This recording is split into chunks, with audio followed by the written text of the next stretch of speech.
If your first motorcycle came from the Montgomery Ward catalog back in the 60s, there's a decent chance that you had a Benelli. At that time, Benelli was coming to the United States under the Riverside nameplate. There were other manufacturers that fell under that name, like Lambretta and Mitsubishi, to name a few. However, Benelli had the majority of the lineup with bikes ranging from 49cc up to 356cc in both 2-stroke and 4-stroke engine configurations. Fast forward to the modern day, and Benelli is now made in China, but still showing off its Italian roots. With bikes like the Leoncino 500 and the coming soon Tornado 550, they really have a nice lineup. This year in the US, we got a vintage style cycle called the Imperiale 400. This is my favorite styled bike in their lineup. I had the opportunity last month to take this cool looking retro ride out to see what it had to offer. Here is an unedited view of my test ride.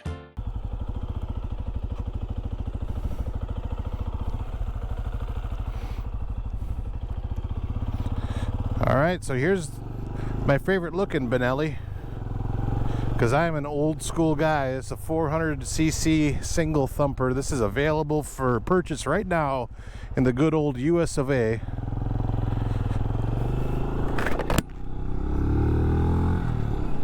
And this would be a competitor right in line with against the Royal Enfield 350, let's say.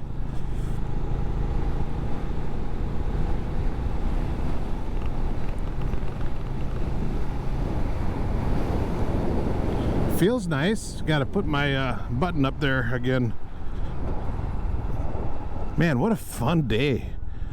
Keyway USA stops by and says, hey, we got some bikes we think you guys should ride. Okay.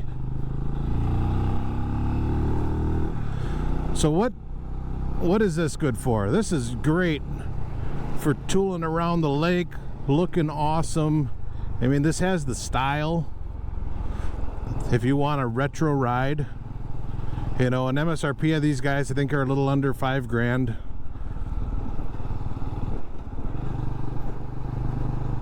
And the it's not a performance bike or anything like that. It's just a nice torquey, just burp.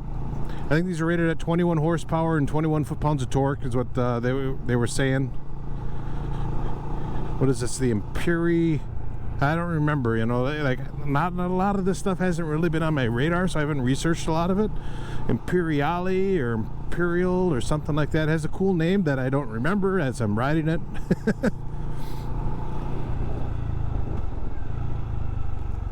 So the transmission is definitely very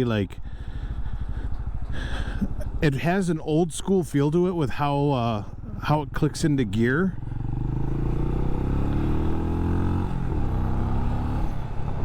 Oh, I guess that guy all of a sudden is getting into this lane. We're going to try to get around the hay wagon. He's another one of those guys that uses both lanes apparently to drive.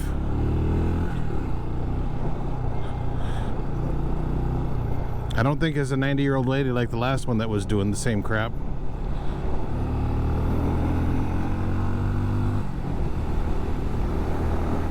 Well, he's on his phone, so that doesn't help him.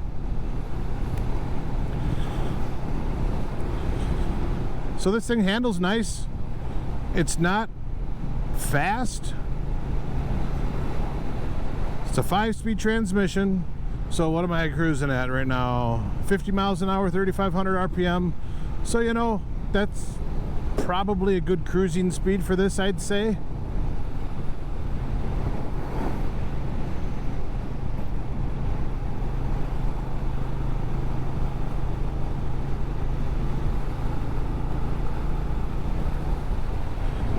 So I'd say it's going to be a very close competitor to the 350 Royal Enfield. What I like about that bike is it's smooth, it just feels refined. And this has the same thing. The engine, earlier today in one of the bikes that I rode, I was kind of complaining about the vibration of the handlebars.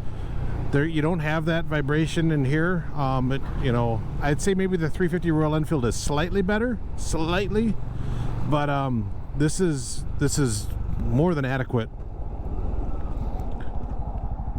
Transmission feels good. It does have a little bit longer throw, but It has a nice kind of a firm, I don't want to call it a clunk because a clunk sounds bad, but it just has a very solid feel when you go into, especially like first gear when you're not moving.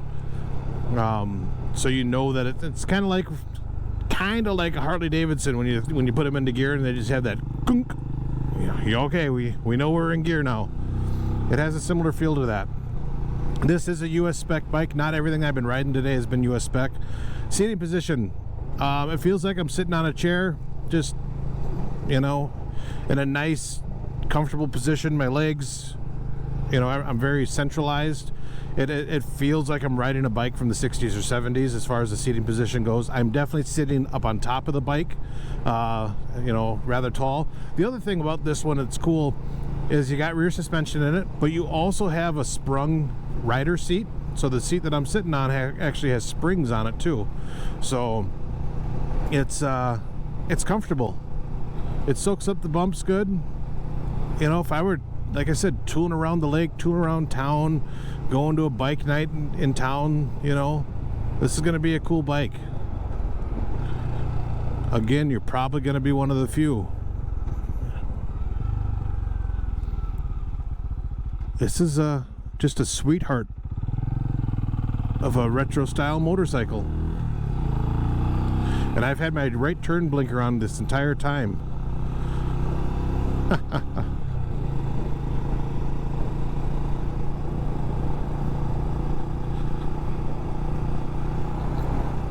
You really can't ask for a better day to have motorcycles out and test riding them. It's a nice, kind of muggy though, but nice warm day. Just gives me summer vibes. I'm cruising around on a classic styled Italian bike. I might be a little tainted right now because I'm in such a good mood that there might be a little quirk that isn't good in this bike, but I'm not noticing it right now. This is a fun motorcycle. Very fun motorcycle. Now the next thing they want me to take out is that scooter, so I think that's probably the last one I take out today. Yeah, I'm a sucker for these. This is good. Well, there it is, a quick look at the Imperiale 400 from Benelli. I think it is a great offering in an entry-level class of retro cycles. The closest competitor would be the Royal Enfield Classic 350. Now, I like the Royal Enfield, but I also like exclusivity, and in that metric, the Benelli takes it. There just aren't as many out in the wild. In a perfect world, I would just own both and be the coolest kid on the block. If you would like more information on the Imperiale 400, I linked to the website below. Also, check out the YouTube channels I linked below, as I borrowed some vintage bike shots to make the introduction to this video. If you have any questions, please let me know in a comment below. And if you like what you see, please like the video and consider subscribing. As always, don't forget to enjoy the ride. Thanks for watching.